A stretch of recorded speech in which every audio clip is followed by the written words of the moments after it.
पार्टियां अपने ज्यादातर उम्मीदवारों का ऐलान कर चुकी है। अपने अपने इलाकों में ये उम्मीदवार जनता का दिल जीतने में जुटे हुए हैं। IBN 7 ऐसे तमाम हाई प्रोफाइल नेताओं से लगातार आपको रूबरू करवा रहा है। देखिए हमारी एक खास पेशकश, चुनावी सितारे।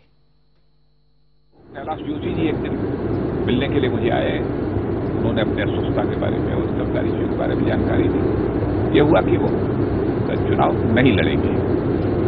कैलाश जोशी उसके बाद आडवाणी से मिलने गए, वहां भी उन्होंने उसकी चर्चा की। और स्वाभाविक रूप से कोई किसी बड़े के सामने जाता है तो कहता है कि वैसे आप चाहें तो भोपाल से भी लड़ सकते हैं। तो दोनों स्थानों का प्रपोजल था। फिर आडवाणी जी ने यह फैसला किया कि, और मोदी जी का भी आग्रह था आडवाणी जी से कि अब चूंकि आप गुजरात से बराबर सांसद रहे हैं कई बार से, और मैं तो यही चाहूंगा कि आप गुजरात से चुनाव लड़ें। कुछ लोगों को टिकट मिला, कुछ लोगों को नहीं मिला। इसको लेकर स्वाभाविक रूप से कुछ लोगों को तकलीफ हो सकती है, किसी बात की नाराजगी हो सकती है। लेकिन भारतीय जनता पार्टी का यह कभी उद्देश्य नहीं रहा है कि अपने किसी कार्यकर्ता की उपेक्षा की है। वरिष्ठ नेता, योग्य नेता हैं वो, और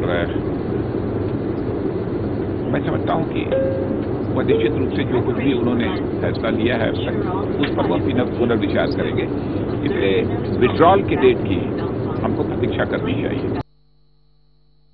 2009 में आडवाणी जी ने कुछ प्रश्न चिन्ह उठाए थे। उस प्रश्न चिन्ह के संदर्भ में सोनिया जी ने स्पष्ट कर दिया था कि प्रधानमंत्री डॉक्टर मनमोहन सिंह रहेंगे। आज हम नहीं समझते हैं कि हमें कोई जरूरी है कि हम प्रधानमंत्री पद के लिए हम हमारे उम्मीदवार को घोषित करें। जो बीजेपी करती है हमें क्यों करना है? The opponents may use this as a excuse for to campaign against me or charge against me, but I don't see that any valid reason. If there is no legal bar and the charges are not serious enough, I don't think there should be any hitch.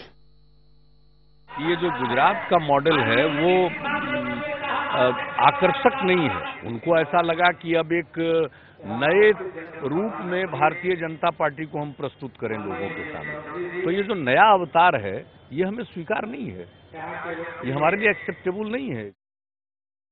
Anthony साहब के खिलाफ दो चीज़ों पे इल्ज़ाम नहीं लगा सकते, उनकी ईमानदारी पे और उनकी नेशनल क्रेडेंशियल्स पे। मुझे लगता है मोदी साहब ने जो उनके नेशनलिस्टिक क्रेडेंशियल्स पे उंगली उठाई ये एक बहुत गलत किया और उनको माफ़ी मांगनी। पूरी तरह से कॉन्फिडेंट है, ना कोई वेव है ना उस वेव का कोई बड़ा असर पड़ेगा। कबड्डी मिलकर खेली थी, ये फिक्सिंग थी। इसके अंदर ये था कि हम दंगा करेंगे और तुम जो है 2 दिन तक शांत रहना, और वही पैटर्न था जो गुजरात का पैटर्न है। गुजरात के अंदर दंगा हुआ, बाद में 2-3 दिन तक बिल्कुल शांति रही, एडमिनिस्ट्रेशन बिल्कुल खामोश रहा, और उसकी वजह से जो हालात हुए और वही हाल यहाँ पर हुए।